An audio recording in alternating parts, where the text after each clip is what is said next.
I will tell you that I feel I'm a very, very lucky man to be here speaking today. I never imagined many, many years ago that I would be speaking to groups. But I feel especially lucky because back home in Oroville, California, where I live, I get to watch my little 18-month-old granddaughter 3 or 4 days a week and swing her sometimes to sleep on the porch swing. Wow, it's so amazing that I get to do that and get to be here and all these wonderful miracles. Well, what I decided I'd like to talk about today is a personal roadmap to your health destination. The reason for that is, as most of us know, that today's healthy food and nutrition world can be a confused forest. There's just so much of everything, right? There's this juice and that juice and this celebrity and a handful of all kinds of stuff that's available to us, and it can just feel, for many people, like a confusing forest, right? And so then we say, which direction are we going to go? What do we do? Where's our north? How do we get there? And so I found that it's really important, in order to get to where we want to go, our final destination, that we have a sense of our destination. What I'd like for you to do right now is think, because everybody's come here for something has motivated you to come here, right? Something was behind your choice to be here today. And very often that's some sort of health need, health hope, some kind of destination that you have for yourself in your life, that you're hoping maybe by coming here today you could find some direction toward that destination. Right? So I'd like for you to think about, what is your destination? What is my destination? Where do I want to go with my health? What do I want to do to heal or do something to change in my life?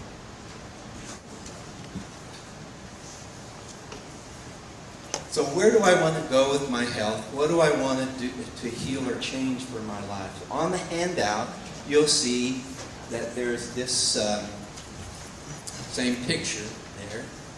In the area next to where it says My Destination, I'm going to suggest that you write in, what is your destination? Where would you like to be 2 months, 3 months, 6 months from now?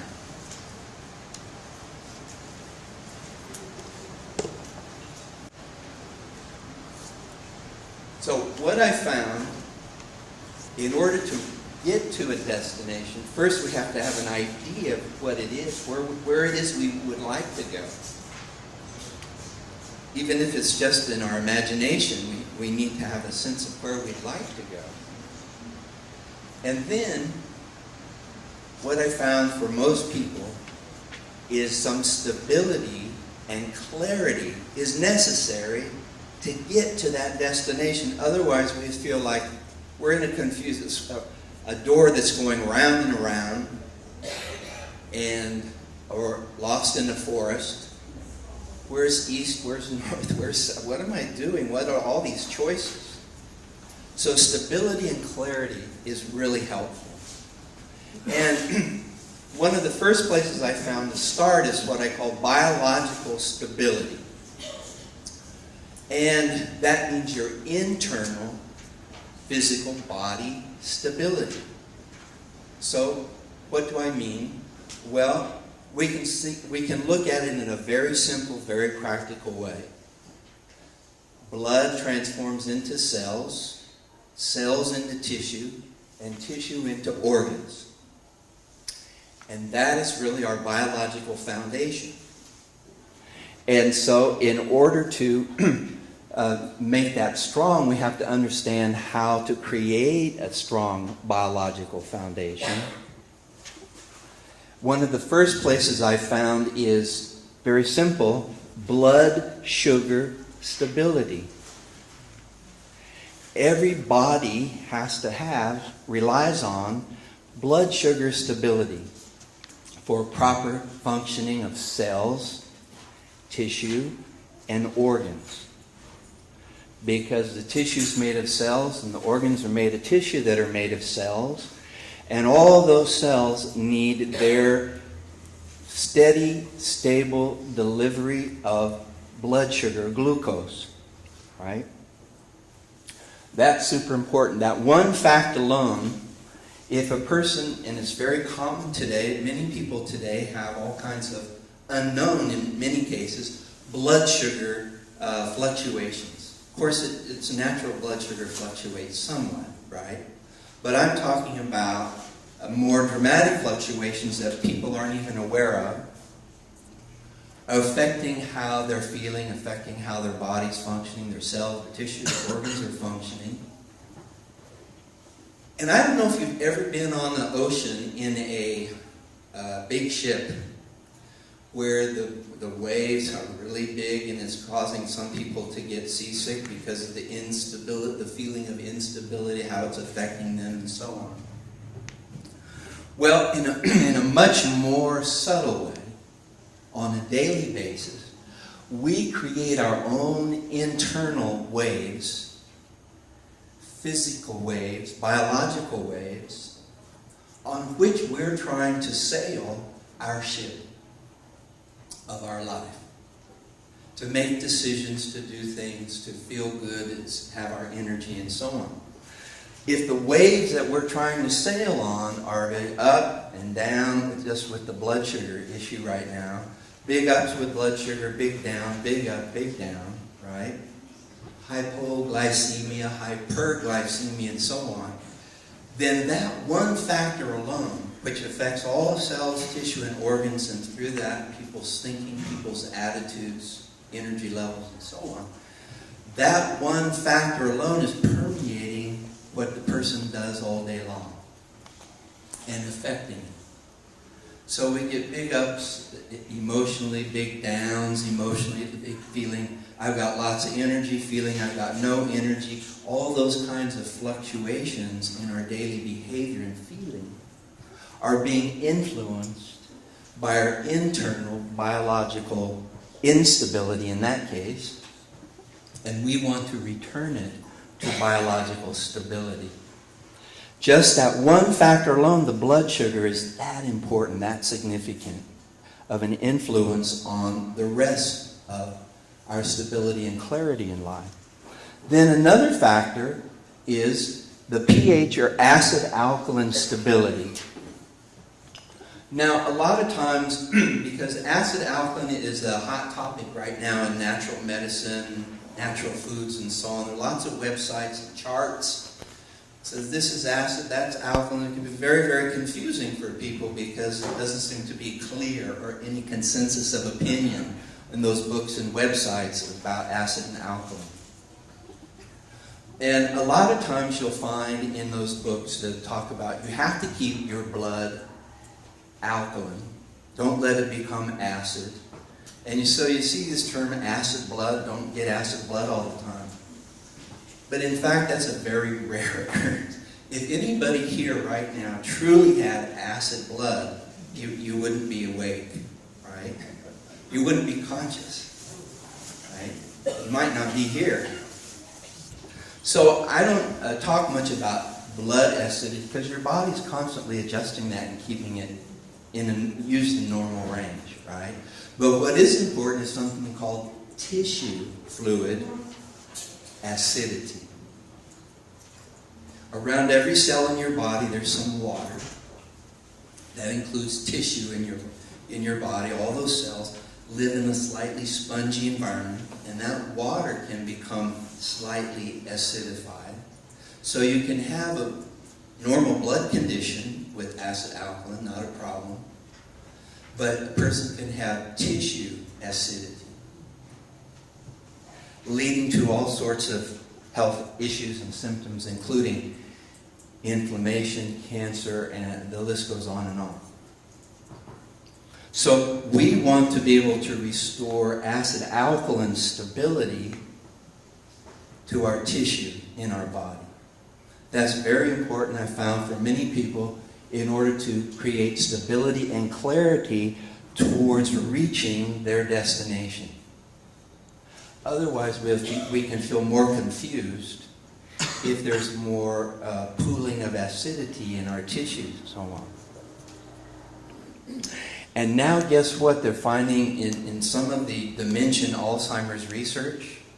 There's some research implicating, hasn't been totally accepted, but implicating that brain pH is a key factor in the accumulation of the plaque and also the tau tangles that are currently being considered as the key factors in Alzheimer's brain condition. And that's a tissue acidity factor. So, little by little, they're starting to understand more and more about how this affects the brain. Now, next thing, on your sheet, you should have this little symbol at the top of the page. And what I'm going to do is ask you to write in there, to consider for a moment, foods and drinks that you use daily. Daily. Not once a year, New Year's Eve, that kind of thing, but daily or almost daily, meaning at least 2 or 3 times a week. The regular pattern of your daily, weekly eating. What are the most commonly included foods and drinks in your case for you? And fill that in that little bullseye area.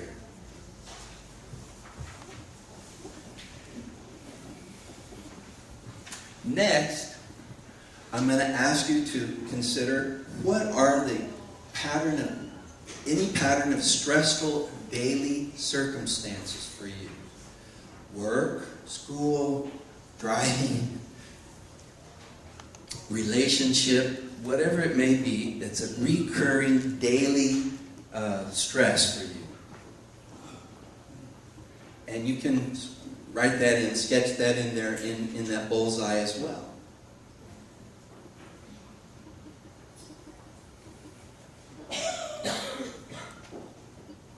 Now, this next one isn't quite so obvious because sometimes these things are more hidden, but I'm going to ask you to consider, are there any unresolved past issues that you're aware of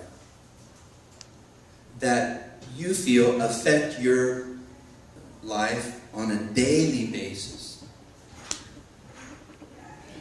The memories of something that keeps coming up or whatever it might be.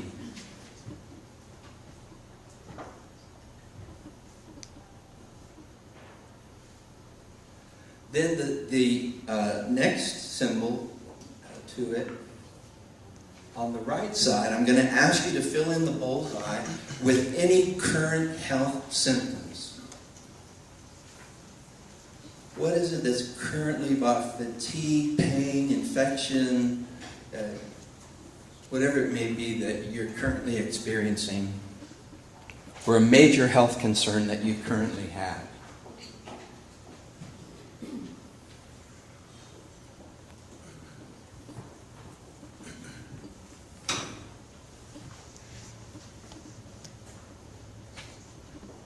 The reason I'm asking you to do this because they're interrelated, as you can imagine.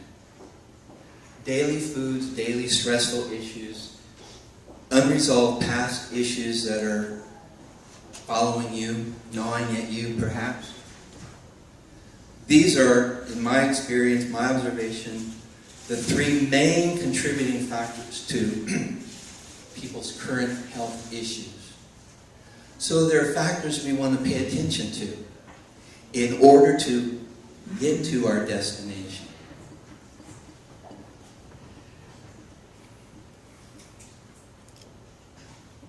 So So once again, daily food transforms into blood, and that becomes the foundation of our internal body stability. This is just a real simple foundational understanding in my experience for people to have in order to make changes that allow you to get to that destination that you'd like to get to. So I have a suggested foundation for daily eating, for creating internal stability. Now, no matter how else or whatever is your currently preferred way of eating, I'm going to suggest that you consider including this as a foundation to that, whatever it may be.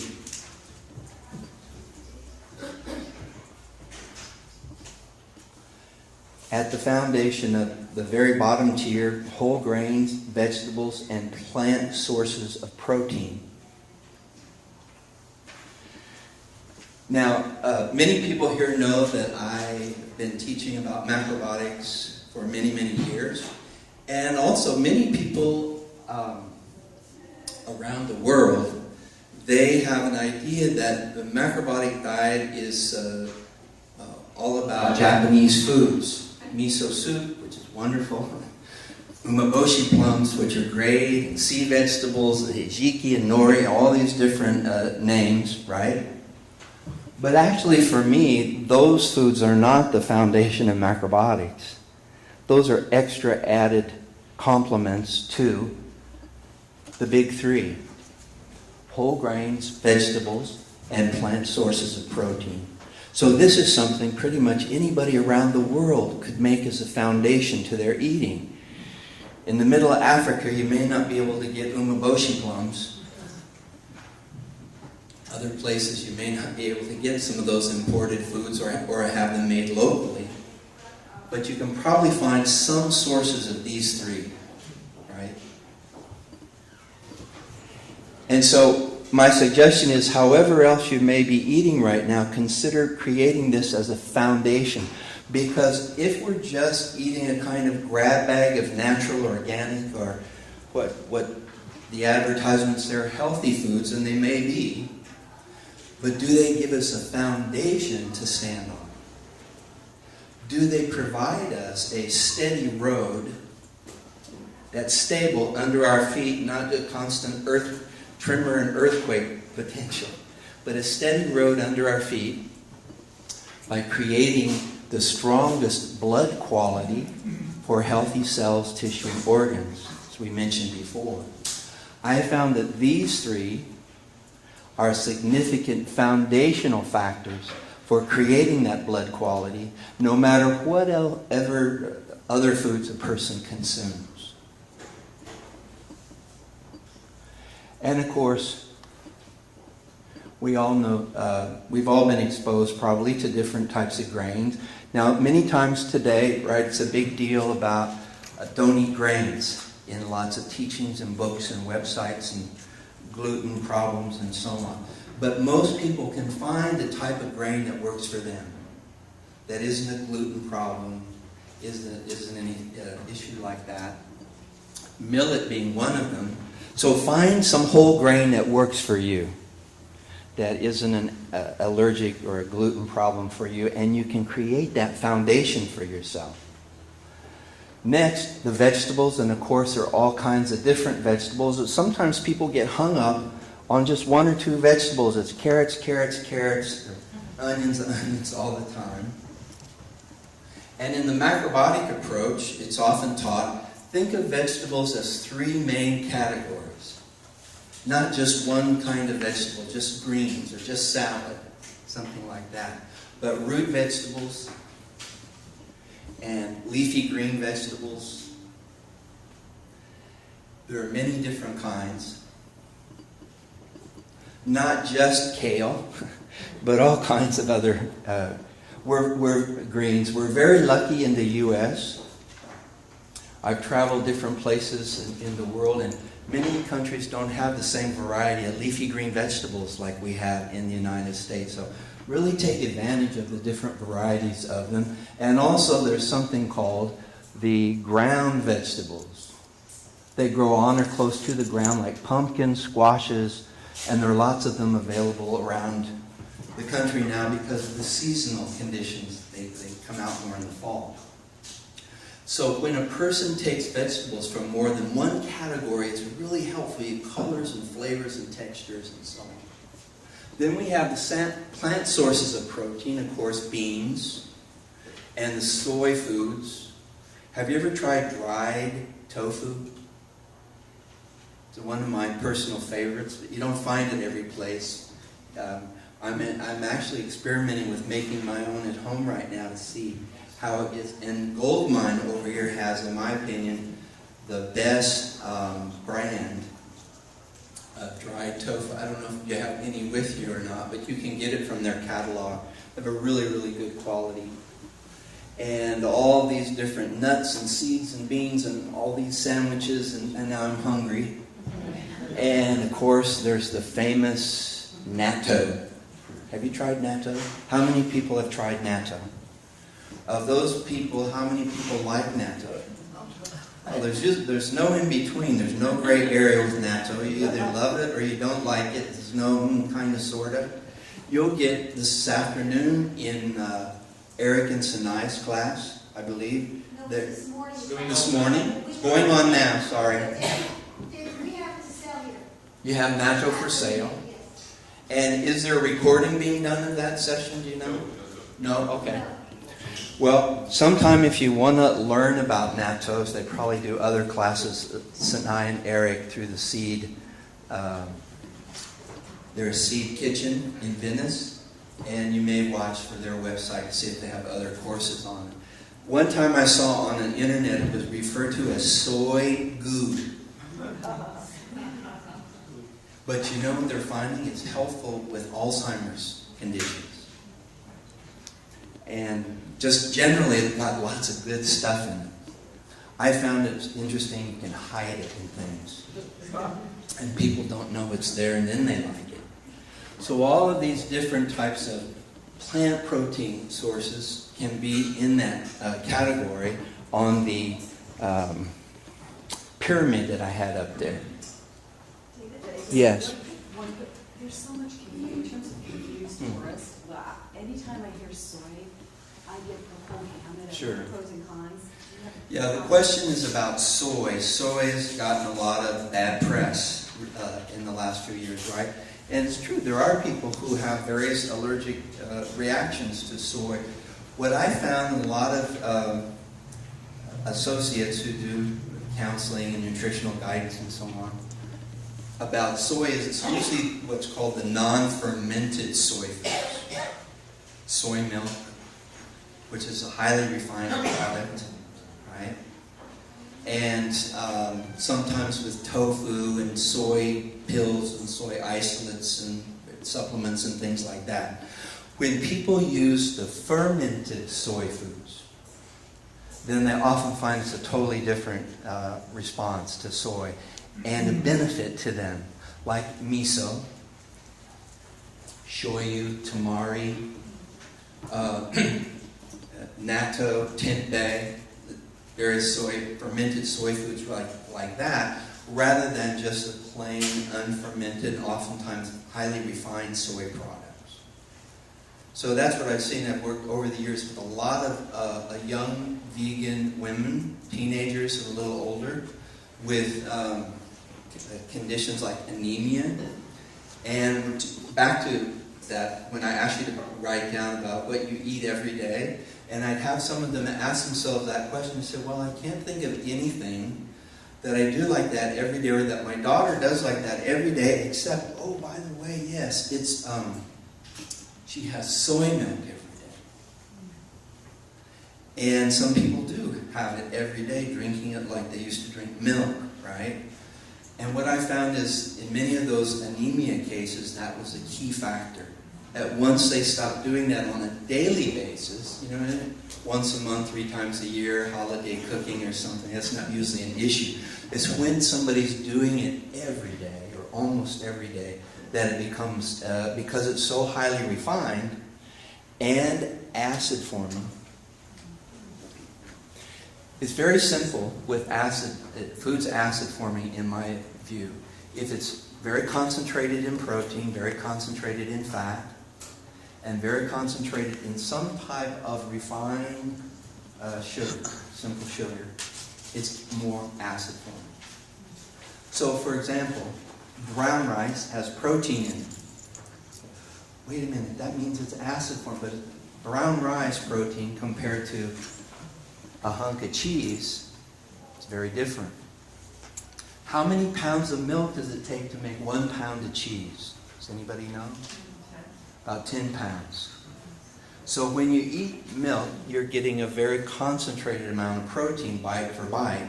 It's not the same if you have some type of whole grain, or even beans aren't nearly as concentrated in protein as cheese would be. So that's how I approach the soy issue. Any other questions about soy? Yes. How do you disguise it? Well, in the restaurant that my wife Cynthia and I used to run in Kansas City, Missouri, called the Amber Waves Cafe, and it ran for about 10 years. We came up with a recipe we called Cheesy Pleasy. And basically it was some tofu with natto mixed in it, and all kinds of other flavorings and seasonings, and it makes, once you add natto to it, it becomes like a cream cheese. And nobody knew it was in there, except, they asked. And people who commonly didn't like natto loved that particular recipe. So we make variations of it now when students come to our place for classes, and they're, oh my gosh, I finally found a way that I like this natto. Question? What was FU as a plant food? Food. Yeah, food is a kind of wheat product. So if a person has wheat issues, then food would probably be out for them, just like the other one up there, seitan. It's also made from wheat. But it's a very good, both of them are very good plant sources of protein. Food, you can order food from Goldmine Natural Foods. I don't know if Larry carries it or not. But you can find it in some natural food stores, not all of them, but you can find it online easily and mail order it. Have it on hand. Yes. Did I ever try miso natto? Miso natto or natto miso, which I thought when I first heard that some years ago that it actually had natto in it, but I don't think it really does. It's a kind of miso that has barley malt syrup in it and kombu. Are we talking about the same thing? I'm not sure it was in 1994. Yeah. Yeah, I think it's a kind of miso they call natto miso, and I'm not sure why. Yes. I think natto means condiment. Condiment. So it's like condiment. It's like a condiment. Yeah. And that is like delicious. Yeah, it is. Yeah, it's delicious, but it's not that stringy natto that we're talking. So the continuum, it doesn't stop with organs. We can go on to behavior, mentality, emotions, all interconnected. What's happening at the biological level is influencing us at the psychological level, and vice versa. As you're going to hear quite wonderfully this afternoon from Dr. Peters here. Hope you can make that talk.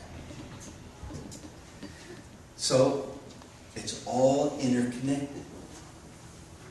Now, when I first was encountering macrobiotics many, many years ago, I heard a statement that said biology precedes psychology. And it stopped me in my tracks because I had been diagnosed with a lot of psychological problems as a teenager and young adult.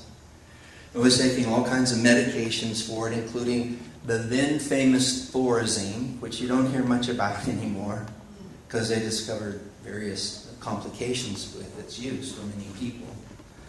But when I heard that, I thought, Oh, you mean I could do something to myself, change something in myself physically, biologically, and it would create more stability for me in the mental and emotional realm? Well, it took a while to really understand that possibility and implement it, but it did seem to help a lot. And also understanding over time, again, the psychological influence back to the biological. So if we just take half of either side, we miss out on the whole spectrum of the interrelationship of the wholeness of life, biological and psychological as well.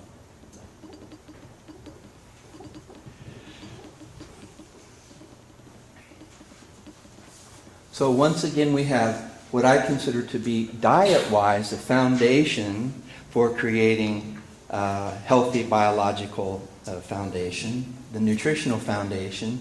And then also on this other side, down at the bottom of your page, you have these two pyramids there. On the psychological side, I like to create a foundation with that as well to move towards one's destination. So the first one would be, what is my song? What is your song? What do I mean? What is the song that when you're singing it for yourself, for your life, makes you want to get up in the morning and go out with gusto, without hesitation, and live that song in your life. Live your life. That's so important of a foundation, because so many times we're doing what somebody said we should do, what the media says is success, or whatever all of those driving forces are. But what is actually my song for myself? Next, natural self-expression. We're all born into the world with a core of our natural self-expression. What I like, what I don't like, what I want to do, what I want to say yes to and no to. Right? Which is part of my song, singing my song as well, is recovering, restoring, if it's been suppressed, my natural self-expression in order to establish what I call the true organic me. I don't know if you've ever gone to the summer camp, Macrobiotic French Meadows summer camp, but if you drive up in the area that's near where I live, before you get to that camp, you'll see all kinds of orchards. And they're all pruned perfectly, and the trees are perfect distance apart to make pruning easy and spraying easy. The trucks go through and everything. It's all cultivated, right? What we call cultivation, right? And if you go on a little bit further onto the summer camp, you reach this winding road called Mosquito Ridge Road. And it goes up and down and up and down. I often joke and tell people I consider it the vehicular experience of the spiral of the universe, because you're down and up and down and up all the time, and people can get woozy from it. But eventually you start to see these rocky hillsides, no more orchards and flat fields, and out of those rocky mountainsides are these amazing, gnarly, individual trees and bushes, and not one of them looks like the other one. Not cultivated. They're being true to themselves. They're true organic me of a tree. So I feel it's important for each one of us, in order to get to our destination, whatever it may be, health-wise or satisfaction-wise, whatever that is for you in your life, that be reconnected with and reestablished. And it's not so easy, right? Sometimes that can be buried away. But what I can suggest, if you want to explore that, is different types of body-centered therapies. There are a number of them. These are just some of them that I'm aware of. A few of them I've done myself. One of them, bioenergetics, core energetics, Reichian therapy, Hakomi, body talk, Phoenix Rising, yoga, and probably all of these are available in the Los Angeles area.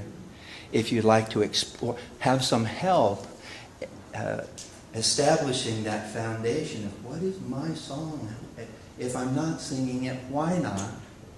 And how can I remove the impediments to that so that I can be singing it?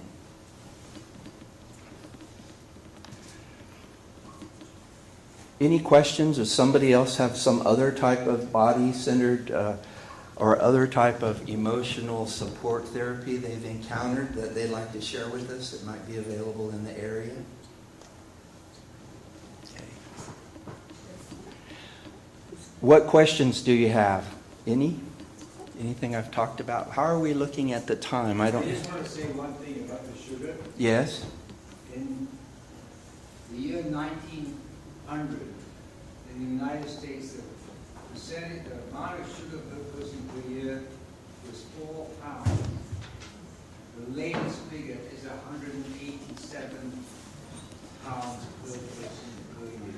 So in, what was the first one? What year? The first year you mentioned? 1900. 1900, it was 4 pounds, and now it's 187.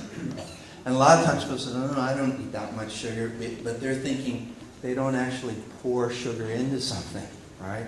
But it's in everything, as everybody knows, right? Even in the natural food store, you have to be aware. Because there's a lot of stuff out there now, right? Pure evaporated cane juice and organic cane juice and so on and so forth. In everything now. But it's real sugary stuff, even though it's organic. Sometimes I tell people, I say, if they're spending a lot of money on organic food store junk food, power bars and things like that, I say, be careful.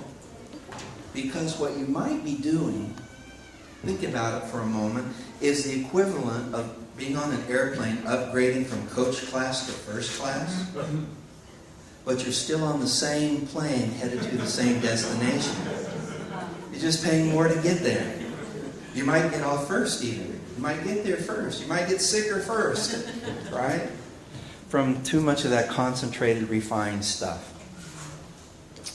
Has anybody read T. Colin Campbell's newest book, I think, called Whole?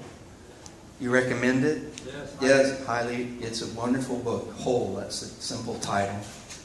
It's all about transforming the modern nutritional science of everything's fragmented and broken up in nutrition and returning our understanding to a wholeness as it relates to nutrition. Because really, in the end, if we step back, all of life is based on wholeness and interconnectedness wherever we look. Fragmentation and separation is the modern misunderstanding, misinterpretation of our life. But because it's everywhere, we tend to accept it, whereas step back and say, what's the bigger view to be considered here?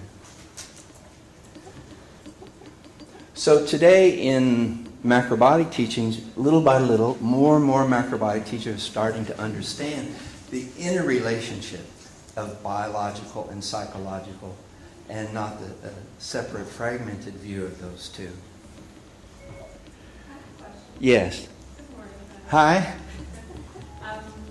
So my bliss comes from dancing. It always has. Yes. And as part of my therapy and healing for myself, I've been committed to dancing every day as much as I can. In every context I can find, it's dance. So how is that? Okay. So how is that different or similar to this type of therapy that's here? Well, it could be very similar for the person who finds something like dancing to be a self-expression, which I think most dancers do, right? That's why they're passionate about it and involved in it and so on. And it's using their body, not just their head,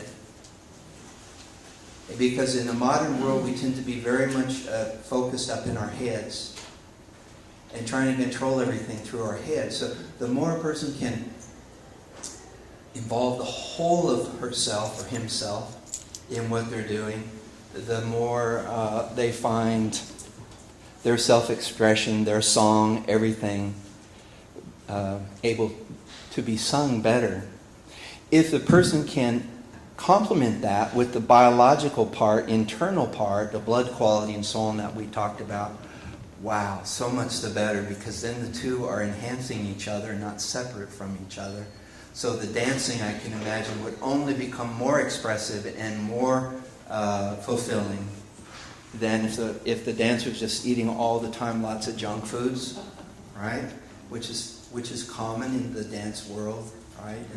And also sometimes not eating, and there can be various issues like that in the dance circles and so on. But if the understanding of nutrition and blood quality, creating a healthy biological foundation, could be added to the pleasure and joy of singing one song as a dancer. Wow, amazing.